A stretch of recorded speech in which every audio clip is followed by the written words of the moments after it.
કપડવંજમાં દુદાણી પરિવારના પ્રમુખ Himmatsingh દુદાણીનું heart attack આવતા નિધન વ્યાપી જવા પામ્યું હતું અને તેમનું નિધન થતાં પરિવારમાં ઘેરા શોકની લાગણી જોવા મળી હતી અને પરિવારમાં આબ ફાટી પડી હોય તેવી લાગણી જોવા મળી હતી. દુદાણી પરિવારમાં દુઃખની આ લાગણીઓમાં સહભાગી થવા માટે અંતિમ યાત્રામાં મોટી સંખ્યામાં ઢોલ નગારા સાથે આ યાત્રા કપડવંજ શહેરમાં નીકળી હતી.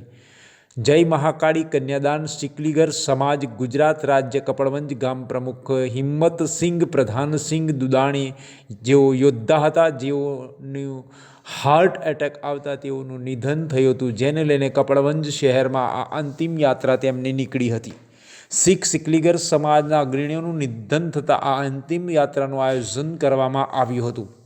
કપડવંજમાં રહેતા 48 વર્ષીય હિંમતસિંહ દુદાણીનું હૃદયરોગના હુમલાથી નિધન થયું હતું. હિંમતસિંહ દુદાણીની સ્મશાન યાત્રામાં 1000થી વધારે લોકો આ યાત્રામાં જોડાયા હતા અને તેમાં પણ ઢોલ નગારા અને મૃતકની અંતિમ યાત્રા કાઢવામાં આવી હતી.